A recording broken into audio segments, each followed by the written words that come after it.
Shalom Bapak Ibu Saudara-saudaraku yang dikasihi dan diberkati oleh Tuhan. Hari ini saya mengajak kita untuk kita belajar bersama-sama dalam satu kebenaran firman Tuhan yang terambil di dalam Injil Matius pasal yang ke-16 ayat 21 sampai pada ayat yang ke-28. Bapak Ibu, mari kita baca firman Tuhan ini secara bersama-sama di Alkitab kita masing-masing. Demikian kata firman Tuhan, sejak waktu itu Yesus mulai menyatakan kepada murid-muridnya bahwa ia harus pergi ke Yerusalem dan menanggung banyak penderitaan dari pihak tua-tua, imam-imam, kepala dan ahli Taurat, lalu dibunuh dan dibangkitkan pada hari ketiga. Tetapi Petrus menarik Yesus ke samping dan menegur dia, katanya, "Tuhan, kiranya Allah menjauhkan hal itu sekali-sekali takkan menimpa engkau." Maka Yesus berpaling dan berkata kepada Petrus, "Enyalah iblis, engkau suatu batu sandungan bagiku, sebab engkau bukan memikirkan apa yang Allah pikirkan, melainkan apa yang dipikirkan manusia." Lalu Yesus berkata kepada murid-muridnya, "Setiap orang yang mengikut aku, ia harus menyangkal dirinya dan memikul salibnya dan mengikut aku. Karena barang siapa mau menyelamatkan nyawanya, ia akan kehilangan nyawanya. Tetapi barang siapa kehilangan nyawanya karena aku, ia akan memperolehnya. Apa gunanya seorang memperoleh seluruh dunia tetapi kehilangan nyawanya? Dan apakah yang dapat diberikan sebagai ganti nyawanya? Sebab Anak Manusia akan datang dalam kemuliaan Bapaknya diiringi malaikat-malaikatnya.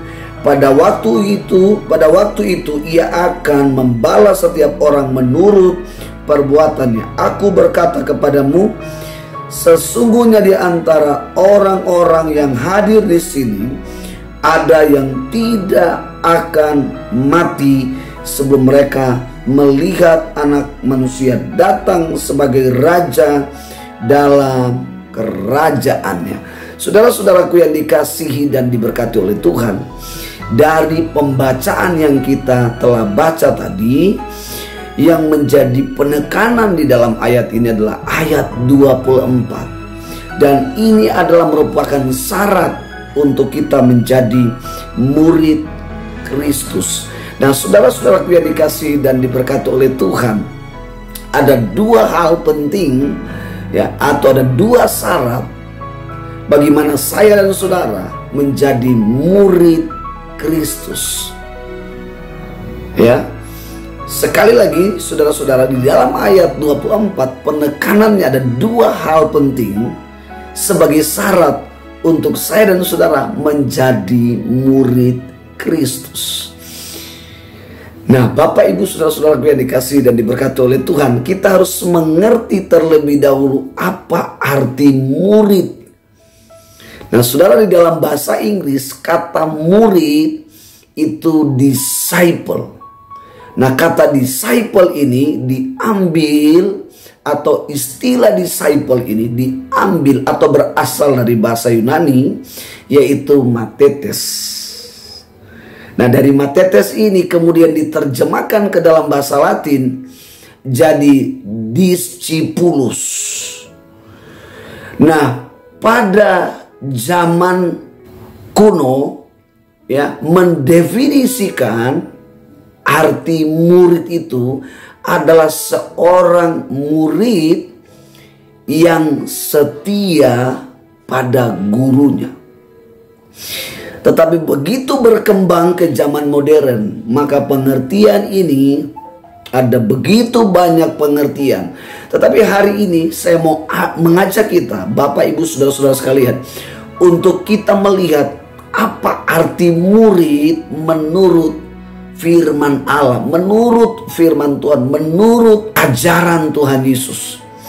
Nah, Bapak Ibu saudara-saudaraku yang dikasihi dan diberkati, dari kata disciple, yang dimaksud atau didefinisikan kata disciple, ya, kata disciple atau matetes atau discipulus itu artinya seorang murid yang belajar kepada gurunya dengan taat dan setia sampai ia menjadi serupa dengan gurunya. Dengan kata lain, seorang murid harus berguru dengan gurunya sampai dia menjadi serupa dengan gurunya. Saudara mungkin pernah nonton film Jackie Chan. Ya, Jackie Chan begitu master di dalam mempraktekkan jurus-jurus jitu, jurus-jurus maut. Mengapa dia begitu master? Mengapa dia begitu mahir? Karena dia belajar, dia berguru kepada gurunya untuk menjadi sama atau menjadi serupa dengan gurunya. Demikian juga kita sebagai orang percaya kepada Kristus. Nah, Kristuslah guru kita. Kita harus belajar kepada guru kita, yaitu Kristus, sampai kita menjadi serupa dengan guru kita. Nah, menjadi serupa dalam dua hal. Yang pertama, kita harus menjadi serupa di dalam pengetahuan Kristus, di dalam pengetahuan atau hikmat Kristus. Karena Kristus adalah sumber daripada hikmat itu. Kristus adalah pemilik, sang pemilik hikmat itu. Kita akan menjadi serupa dengan Kristus dalam pengetahuannya. Yang kedua, menjadi serupa di dalam karakternya.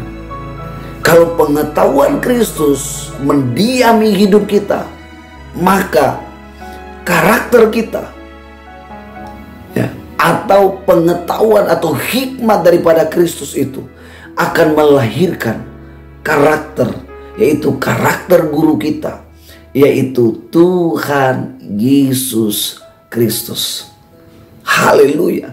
Saudara-saudaraku yang dikasihi dan diberkati oleh Tuhan, mari kita menjadi murid serupa dalam pengetahuan dan di dalam karakternya.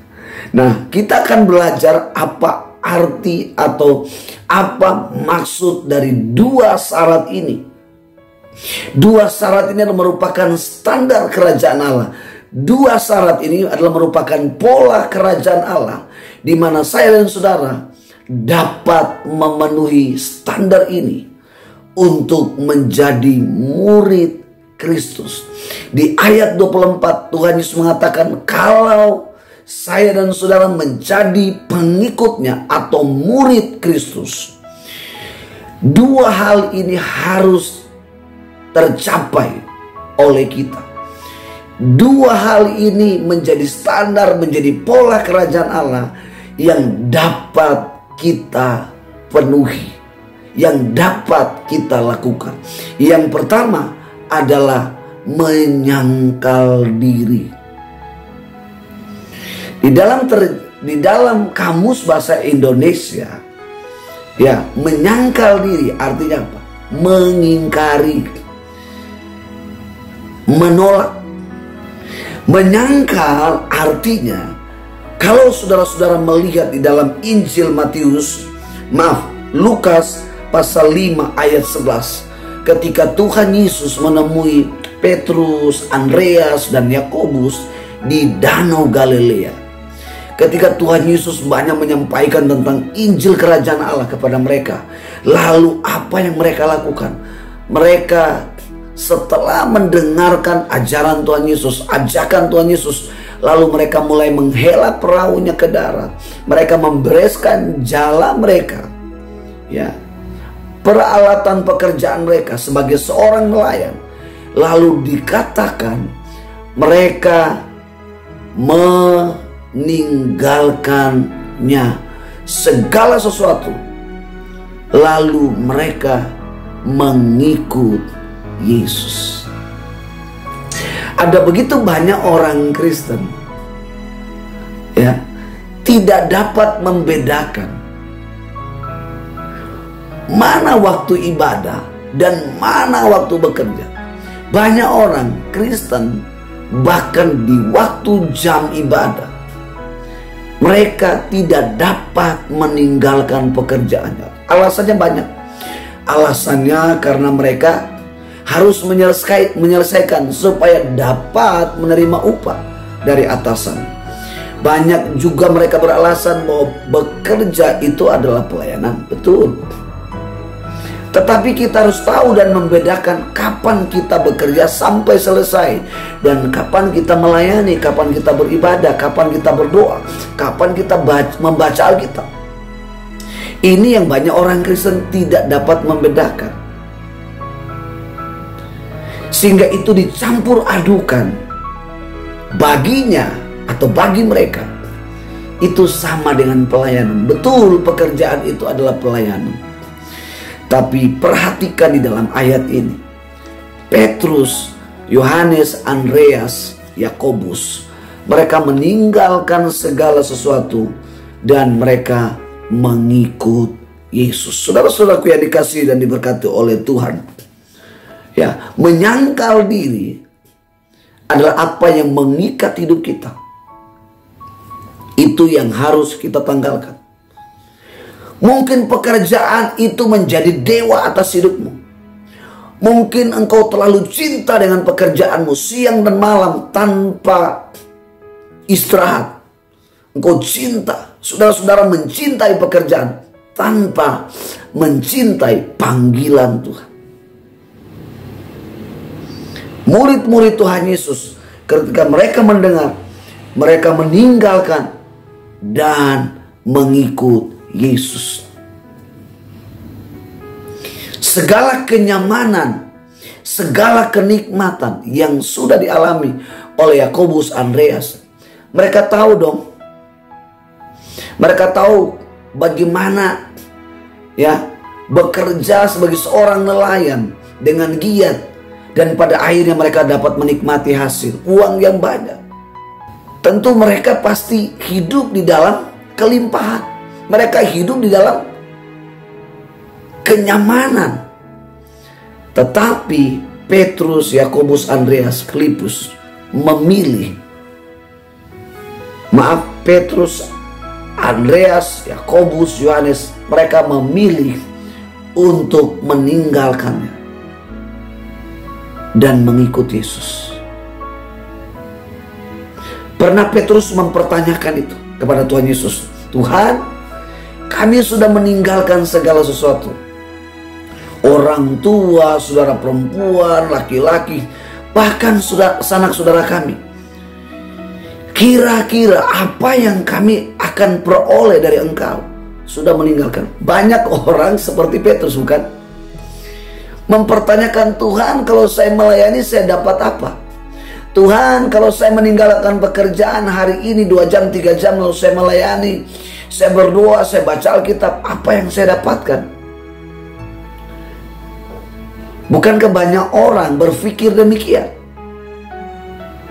Lalu Tuhan Yesus berkata kepada Petrus, aku akan menggantikan itu 100 kali lipat. Haleluya. Saudara-saudaraku yang dikasihi dan diberkati oleh Tuhan, yang dimaksud menyangkal diri, segala sesuatu, apapun yang saudara kerjakan itu adalah pelayanan, betul. Tetapi jangan sampai itu menghambat atau mengikat hidup kita, sehingga kita tidak dapat mengerjakan apa yang menjadi kehendak Tuhan, apa yang menjadi kemauan Tuhan atas hidup kita. Yang kedua, Efesus 4 ayat 17 sampai 19. Menyangkal diri artinya apa? Menanggalkan cara hidup kita yang lama. Malas ibadah, malas berdoa, malas menyembah, malas baca Alkitab. Bahkan semua itu membuat kita jauh dari persekutuan dengan Allah. Kita nggak punya hubungan. Kita nggak punya hubungan dengan Allah. Kita nggak punya hubungan dengan Kristus. Sehingga kita menjadi orang yang apa? Menjadi orang yang bodoh. Bodoh di dalam mengambil keputusan. Bodoh di dalam bertindak. Dari kebodohan itulah menjadikan kita menjadi orang yang tumpul. Tidak ada rasa kerinduan, tidak ada rasa cinta kepada Tuhan. Itu sebabnya Tuhan Yesus katakan standar ini yang harus kita lakukan. Maukah kita menjadi murid Kristus yang sejati dengan memenuhi dua standar, dua syarat ini? Tanggalkan segala sesuatu yang mengikat hidup kita. Yang kedua, tanggalkan pola lama, cara hidup dunia. Ya, cara hidup dunia yang mengikat hidup kita, itu yang harus ditanggalkan. Yang ketiga, Kolose pasal 3 ayat 5 sampai 11 dikatakan, menyangkal diri maksudnya adalah menanggalkan perbuatan-perbuatan duniawi. Tanggalkan karakter-karakter dunia. Bukankah banyak orang sudah melayani, tapi karakter dunia ini terbawa-bawa di dalam pelayanan, terbawa-bawa di dalam gereja. Tidak heran kalau dalam gereja sering berantem. Tidak heran kalau dalam gereja sering menjelekan, sering memfitnah. Kenapa? Karena karakter dunia ini dibawa masuk ke dalam gereja, dibawa masuk ke dalam pelayanan. Pelayanan jadi ribut, gereja jadi pecah, dan dirohanikan seolah-olah Tuhan yang membelah dua, seperti Tuhan memerintahkan, Allah memerintahkan Musa membelah laut Teberau menjadi dua dan menjadi jalan. Segala sesuatu yang dari Tuhan itu semua bersifatnya baik. Tidak bersifat menjatuhkan, menjelekkan, memecahkan, menghancurkan, memfitnah, mengolok-olok. Mari kita sebagai murid Kristus, kita harus belajar. Kita harus melakukan ini untuk mencapai standar Allah. Haleluya. Dan syarat yang kedua adalah memikul salib. Kenapa salib harus dipikul? Dan apa artinya salib bagi kita? 1 Korintus 1 ayat 18 dikatakan, salib yang diberitakan oleh rasul-rasul bagi orang-orang yang belum percaya, salib itu adalah kebodohan. Salib itu adalah batu sandungan. Tapi bagi kita yang percaya, bagi murid Kristus, salib adalah kekuatan Allah dan hikmat Allah. Kekuatan Allah yang menyelamatkan kita dari dosa, dari hukuman dosa. Kekuatan dari Allah yang menebus kita dari hukuman dosa, sehingga kita dimerdekakan, sehingga kita menjadi lebih dari pemenang. Salib adalah pola kerajaan Allah. Kalau salib pada zaman itu, pada zaman Romawi, Yunani, salib adalah alat yang dipakai untuk mengeksekusi para penjahat kelas kakap. Tetapi Yesus mengambil salib itu dan ia melakukannya, supaya dengan salib itu ia dapat menggenapi penggenapan janji Bapa, yaitu penebusan hidup kita dari hukuman dosa. Sehingga di atas kayu salib terjadi sebuah pertukaran, di mana kutuk diubah menjadi berkat, di mana kemiskinan diubah menjadi berkat, di mana kesakitan, penyakit, kelemahan kita diubah menjadi kesembuhan melalui salib. Jadi salib itu adalah kemenangan bagi kita. Salib bagi orang yang tidak percaya kebodohan, batu sandungan. Tapi bagi kita salib adalah kemenangan. Salib adalah alat untuk Allah memerdekakan kita dari setiap ikatan dosa, sehingga kita menjadi murid yang tidak lagi diikat oleh pola duniawi ini, tetapi kita menjadi murid yang terikat dengan sorga. Hidup kita terbangun oleh pola kerajaan sorga.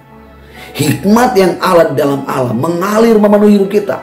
Maka hikmat yang kita miliki adalah hikmat yang sama di dalam Kristus, yang bersumber dari Allah. Dan karakter Allah di dalam Kristus itu juga ada di dalam hidup kita. Karakter itu akan menjadi gaya hidup. Dan itulah standar kerajaan Allah untuk kita dapat menjadi murid Kristus yang sejati. Saudara-saudaraku yang dikasihi dan diberkati oleh Tuhan, kiranya firman Tuhan ini meneguhkan iman kita dan memberkati kita. Sampai ketemu. Tuhan Yesus memberkati. Salam.